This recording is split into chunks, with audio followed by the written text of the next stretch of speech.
Bien, hola chicos, buenos días. El día de hoy nos toca hablar en el curso de literatura sobre la generación del 60 y sobre un autor que creo yo es bastante conocido por, inclusive hasta por ustedes que todavía son bastante jóvenes, ¿no? Pero yo ya creo que conocen bastante bien a este autor. Estamos hablando pues de Mario Vargas Llosa. A ver, la generación del 60. La generación del 60 vamos a hablar sobre el contexto histórico. Nos dice se da durante esta época se dan avances tecnológicos bastante importantes, sobre todo pues en la astronomía, en la informática y también en la medicina. En la astronomía pues en los años 60, en los años 60, en el año específicamente el año 69, ¿no? 1969, llega el hombre a la luna, ¿no? En la informática, pues se crean los primeros sistemas computarizados, ¿no? Y para el campo de la medicina, ¿no? Ya tenemos vacunas para enfermedades que hasta ese momento, pues eran incurables, ¿no? Tenemos también la internacionalización de la economía y la tensión por la Guerra Fría. La Guerra Fría se produce después de la Segunda Guerra Mundial, ¿no? Cuando hay un enfrentamiento entre las dos potencias que quedaron, pues, después de justamente esta guerra, esta Segunda Guerra Mundial.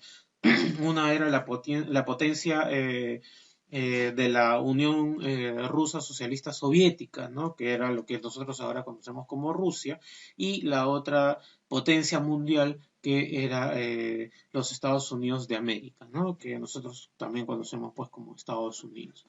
Entonces estas dos potencias mundiales comenzaron una guerra, pero no una guerra tal cual, ¿no? Con batallas, con campos llenos de muertos y bombardeos y esas cosas, ¿no? Sino por el contrario, era una guerra fría. ¿Por qué se denomina una guerra fría? Porque no era una guerra que no se dio de manera directa, no hubo una confrontación directamente, ¿no? Sino que hubo una competencia en todos los campos, en todos los aspectos, tanto sociales, intelectuales, inclusive hasta en las artes, ¿no? En los deportes, inclusive, ¿no? Justamente, pues, esta tensión, esta guerra fría, produjo que, primero, los rusos, durante los primeros años de la década de los 60, ¿no? Enviaron una expedición al espacio, ¿no? Que fue el Sputnik, ¿no? Que fue una nave tripulada por un perrito, o por una perrita en este caso, denominada, llamada Laika, ¿no? Que fue enviada al espacio. Fue la primera vez que una nación pues lograba salir de la estratosfera y en esa competencia pues Estados Unidos, ¿no? Marca el hito que hace que el hombre salga del planeta, ¿no? Y llegue en este caso pues a la luna, que es el satélite que nos orbita. Y así siguieron pues esta competencia, ¿no? Esta tensión entre ambas potencias mundiales hasta el año 1989, cuando se produce pues la caída del muro de Berlín, ¿no? Se desintegra la Unión Rusa Socialista Soviética, ¿no? Y queda solamente Rusia y los demás países que formaban la Unión Soviética pues se independizan, ¿no? Países pues que nosotros ahora conocemos como Europa Oriental, ¿no? República Checa, Chechenia, eh, Bosnia, ¿no? Países que están circundando pues a el país de Rusia. También tenemos en Hispanoamérica, ¿no? Se divide en bloques económicos, los países se unen en alianzas económicas y estratégicas. Durante esta etapa, ¿no? Fue predominante la ideología política socialista, socialista comunista, ¿no? Bueno, tenemos pues al comunismo cubano, ¿no? Tenemos las dictaduras socialistas en Latinoamérica, ¿no? Tenemos la dictadura de Perón, la dictadura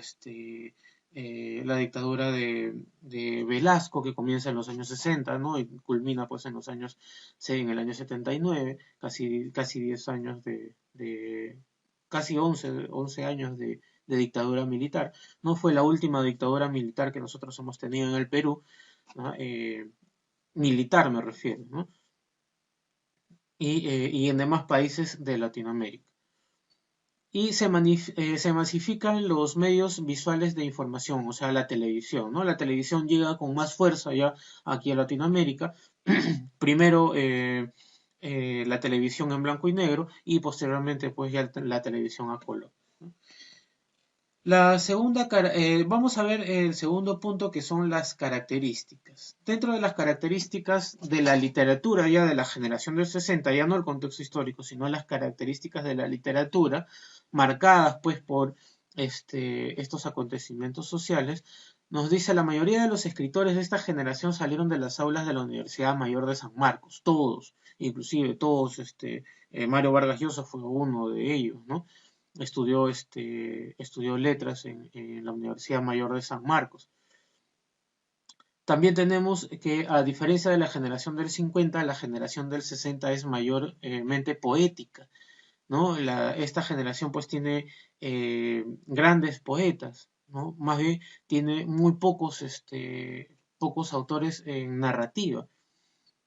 Número 3, influencia narrativa de las técnicas vanguardistas europeas y norteamericanas. Tocan temas cosmopolitas. ¿A qué se refiere el término cosmopolita? Se refiere a esos centros urbanos, ¿no? Que recogen pues toda esa dimensión social, ¿no? O sea, las capitales, ¿no? Aquellos centros urbanos donde hay mayor concentración de personas. Y número 5, amplio desarrollo psicológico de los personajes en las obras narrativas, ¿no? O sea, se da gran importancia al desarrollo y la tendencia psicológica de estos personajes, ¿no? Lo vamos a ver más adelante, pues, en las obras de Vargas Llosa, ¿no? En su obra más importante que fue La ciudad de los perros.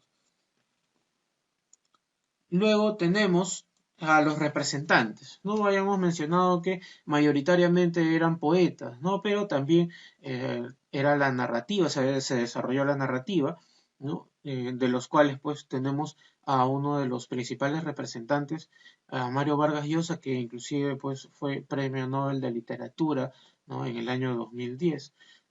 Tenemos también a José Antonio Bravo, ¿no? Que es cuentista, y en poesía tenemos pues a César Calvo con su obra Ausencias y Retardos, Antonio Cisneros, ¿no? Con su obra Destierros, Luis Hernández, ¿no? Con su obra Vox o Rizo, ¿no? Vamos a pasar de lleno a la obra de Mario Vargas Llosa, pero primero ¿ya?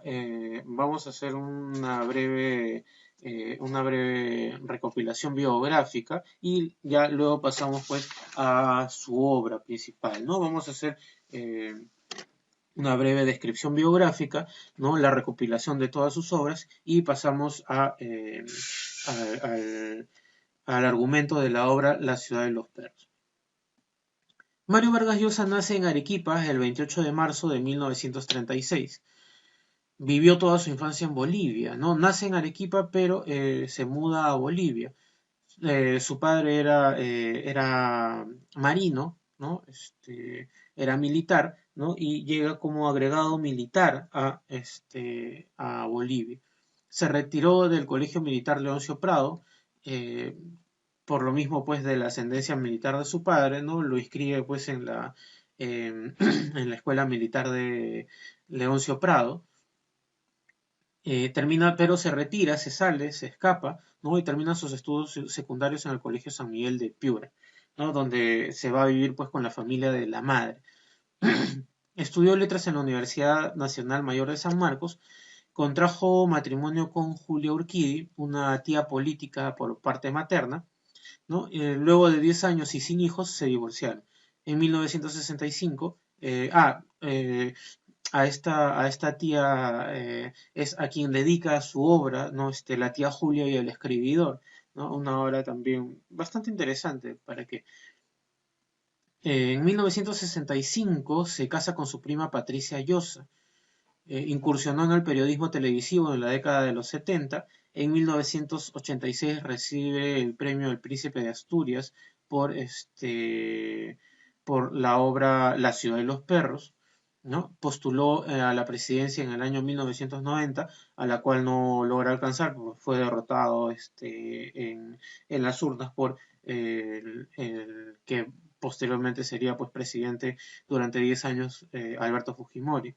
Adquiere la nacionalidad española. En 1994 recibe el premio Cervantes. En el año 2010 gana el premio Nobel de Literatura y en el año 2011 es reconocido en España con el título de marqués. Dentro de las características de su obra, a ver, vamos a narrar las características de su obra. Aunque Vargas Llosa es considerado dentro de la narrativa de la generación del 60, ¿no?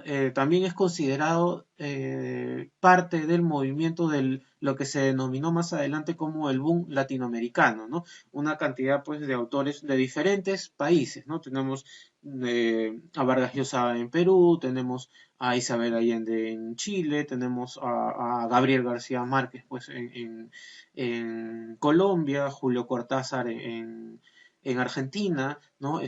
Octavio Paz, tenemos a una gran cantidad pues, de autores, por eso se denomina el boom latinoamericano, ¿no? Cultivó las técnicas narrativas propias de su generación, ¿no? Utiliza los saltos en el tiempo narrativo de forma ingeniosa y creativa, empalma lo poético con lo realista, lo americano con lo universal, estilo cuidadoso y refinado, y utiliza las jergas de los lugares sobre los que desarrolla su historia. Luego tenemos sus obras. Dentro de sus obras tenemos la primera de ellas, que es Los Jefes, ¿no? En realidad son dos obras en una. Se denominan Los Jefes, pero hay otro cuento que son Los Cachorros, ¿no? Los Cachorros, los Jefes. En el año 1959, con el cual gana su primer premio de literatura, el premio Leopoldo Alas. En 1963 publica La ciudad de los perros, ¿no? Premio de la Biblioteca Breve y premio de la Crítica de España. En la Casa Verde en 1966, con el cual gana el premio Rómulo Gallegos. Los Cachorros, publicada en 1967, que después se vuelve una antología, ¿no? Los Cachorros, los Jefes, lo que les mencionaba anteriormente. Conversación en la Catedral en 1969. Pantaleón y las visitadoras en 1973. La tía Julia y el escribidor en 1977. La guerra del fin del mundo en 1981. Historia de Maite en 1984. Quién mató a Palomino Molero en 1986. El hablador en 1987. Elogio a la madrastra en 1988. Lituma en los Andes, 1993, que le valió el premio Planeta, de la editorial Planeta. Los cuadernos de Don Rigoberto en 1997. La fiesta del Chivo en el año 2000. El paraíso el paraíso a la vuelta de la esquina, no es en la otra esquina, el paraíso a la vuelta de la esquina en el 2003.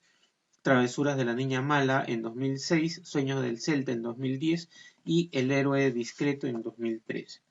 A ver, vamos a hacer el análisis literario de la obra La ciudad de los perros y luego ya pasamos pues al argumento. Los temas. ¿Cuál es el tema principal de la obra La ciudad de los perros? Nos dice, el tema principal de esta novela es el sistema educativo autoritario, ¿no? Y violento que se implanta pues en los colegios militares en el Perú, no específicamente pues en el colegio Leoncio Prado. Los temas secundarios son el amor, la hipocresía, la sexualidad y el militarismo. El personaje o los personajes principales en realidad, porque son varios personajes principales, no es un solo personaje principal, sino son varios. Tenemos a Alberto Fernández, que es el poeta, ¿no? Un cadete de 15 años, que goza de una buena posición económica, ¿no? Que supuestamente pues es el reflejo hoy, o sería Mario Vargas Llosa, que reside en el distrito de Miraflores.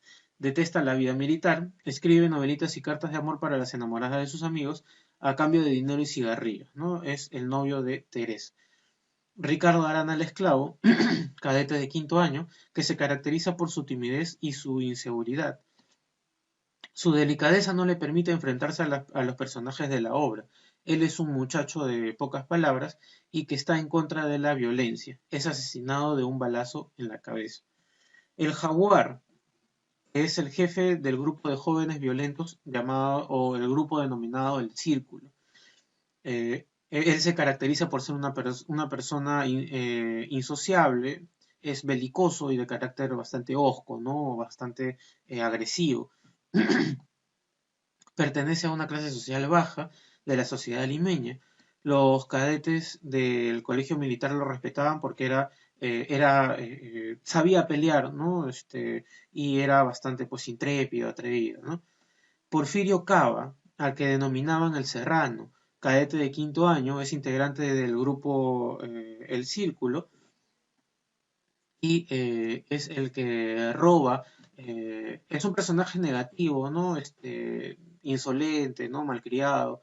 Él roba el examen, ¿no? Al inicio justamente de la obra, justamente la obra comienza pues con ese robo del examen, ¿no? Y luego posteriormente pues es expulsado de la escuela. El Boa, que es miembro también del círculo, que es un cadete que se caracteriza por ser bastante violento, además es cruel, perverso y sádico, es el más temido después del jaguar. Teresa, que es la muchacha, la enamorada de Alberto, ¿no? Una muchacha de 17 años y carece de recursos materiales, o sea, recursos económicos. Ella no es bella físicamente, pero es noble de sentimientos, estudiosa, inocente, honrada y muy ordenada. Teresa representa el amor, la dulzura y la honradez. Fue enamorada de Alberto el poeta y posteriormente del esclavo y también del jaguar, ¿no? Los tres se enamoran de la misma chica. Y el personaje bastante importante dentro de esta historia, que es el teniente Gamboa, que es el instructor de la escuela militar. Es casado y tiene aproximadamente 30 años, pero el teniente Gamboa se caracteriza por su rectitud y ser sumamente estricto. Él simboliza la honradez, ¿no? Fue trasladado a la Puna como castigo por defender las declaraciones del poeta sobre la muerte el cadete Arana, el esclavo, ¿no? Alberto, pues, delata a sus compañeros, ¿no? Y los entrega, ¿no? Dice quién fue en realidad, ¿no? Le dice que quien asesinó al esclavo fue el círculo, ¿no? Y se indica directamente pues al jaguar. El teniente Gamboa pues comunica a sus superiores y los superiores pues como muchas veces sucede en el Perú, no tratan de ocultar pues esta verdad para que no salga a la luz y no se vea que dentro de la escuela militar había todo ese escenario de corrupción, ¿no? Y por ello, ¿no? El teniente Gamboa, pues, es castigado y es enviado a la Puna, ¿no? Como jefe de una guardia en la Puna. Los escenarios. La mayoría de la obra se desarrolla pues en el Colegio Militar Leoncio Prado, ¿no? Tanto así que pues, se podría llegar a pensar pues que inclusive es hasta un personaje más, ¿no? El argumento de la historia. Nos dice, la historia comienza con el robo de un examen de química, el cual va a ser tomado días después. Este es extraído por el cadete Cava, ¿no? Para el cual fue ordenado pues por el Círculo, ¿no? La agrupación que impone miedo y desorden entre los internos del colegio militar y del cual el jaguar es el líder.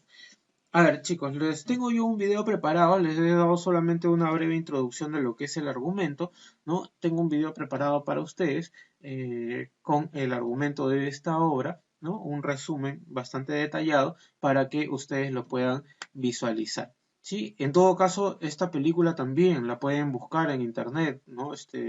Y la pueden ver. Es una película de culto del cine peruano. Ah, pueden comentarle a sus papás, ¿no? Y preguntarles si ellos quizás, de hecho, yo me imagino que han visto esta película de la Ciudad de los Perros.